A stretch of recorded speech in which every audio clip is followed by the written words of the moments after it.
Child of God, listen to me this morning. I feel in my spirit to talk to you. You have struggled so hard. You are trying so hard for a change, and a change is not coming. You have raised altars. You have sown seed. You have paid your tithes. You have done all sorts of things to be able to hear from God, but no change. You have gone extra mile to do some certain things in order to please God, but things are not still moving. You have sown into grace, what we call graces, and yet things are still stagnant. Instead of you advancing, you are instead going backward. People are looking up to you, but there is nothing you can show up. You are facing the spirit of lust. You are facing the spirit of fornication. You are trying so hard to be a good person, but yet things are not still going the way you want. Deep in you, you have been doing things in the public, but inwardly you are crying because of the evil, the sinful nature of yourself. Things are not moving the way you want them. They contradict your character. They contradict your nature. They make you feel bad of yourself in secret. Child of God, I have a solution for you. Paying your tithes, raising altar, giving your first fruits is not the solution. Listen to me. It's not the solution. Listen to what 1 Samuel said in the book of 1 Samuel. He said to the king, do you think God is interested in your burning offering? He needs more than that. He needs more than it's better to obey God than all these sacrifices that we make. Child of God, a change comes when you listen to something new, when you try something new. You want to change because you want something new in your life. The usual way that you always take will not bring that thing new. You need to set yourself aside and try to listen to what Jesus said. People of God, our generation have set a system of belief that is contrary to the ways of God, that is contrary to the righteousness of God. Apostle Paul wrote, we have set a form of righteousness, but we have refused to submit to the righteousness of God. Child of God, the usual way will never bring a change in your life. The usual way will never make a difference in your generation.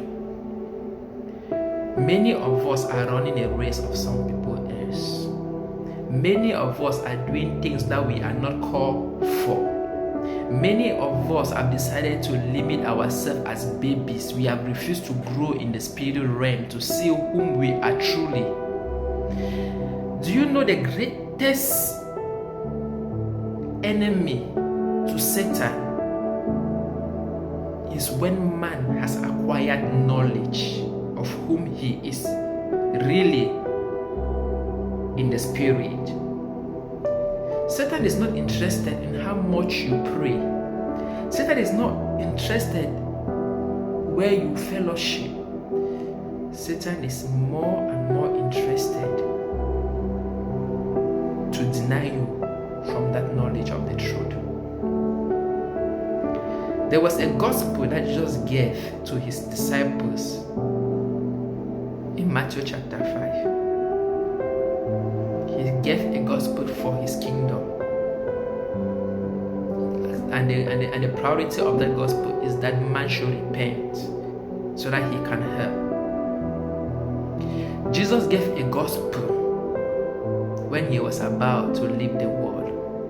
He gave the gospel when he came. His life on earth was that gospel. And when he left this world, he left an assignment with that same gospel. He said, if you want to be with me, you will teach them to obey these things I have taught you. And behold, I will be with you to the very end.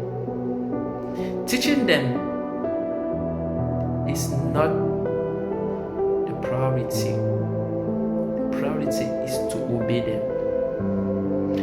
You want the hand of God in this generation, in this time and season we are in now.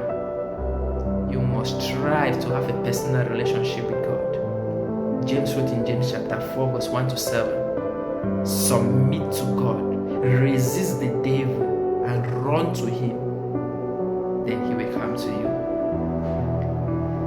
2024 upward. I said it 2023, we enter 23. Now this is 2024 upward. There are things that God has called sin, and we have taken the grace for granted to keep on doing those things, saying that the grace of God is covering us. If the grace of God is covering us, we will not have Acts chapter 17 verse 30 to 31, where he said his grace is the time of ignorance is going to an end. There is Revelation chapter 1 and chapter 2 and chapter 3. They are unfolding. I will advise you this morning to read the book of Revelation 2 and 3. We still think this is the time of faking.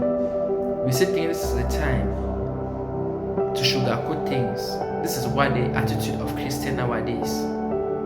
Meanwhile, the Antichrist and his agents are working hard day and night to destroy. We think it's time to play. We think I will take my time for nothing, not for ministry work, not for popularity, not for money, not for anything related to the fivefold, and stand and expose myself to speak these things I am speaking this time without any corresponding power backing me up. People of God, read Ecclesiastes chapter 6 verse 21 to 27. The spirit of lust, fornication, adultery, lie-telling, false witness, masturbation, homosexual, lesbian, those are the same thing God warned us with the worship of the Nicolaitans in Revelation chapter 2. He is reminding us about those things. Before God wants to descend with his wrath, he always sent people to set boundaries, to preserve those within. Parable. Before commandment was given to Moses in the Mount Sinai, God instructed Moses to send people to go and build boundaries.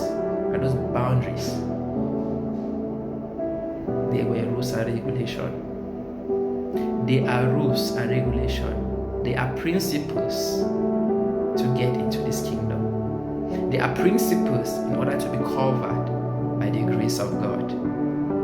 If you still think God is interested in what you do with your with our daily money, keep on doing it, and the devil is there loving. Ministers of the gospel, Christians, believers, youth like me, God is calling us to repent. God is calling us to come back to our first love. The days ahead are evil. Only those that are marked will overcome those days. I repeat myself. Only those that are marked will overcome those days. Without the coverage of God, grace in our life, what is coming up, we will testify.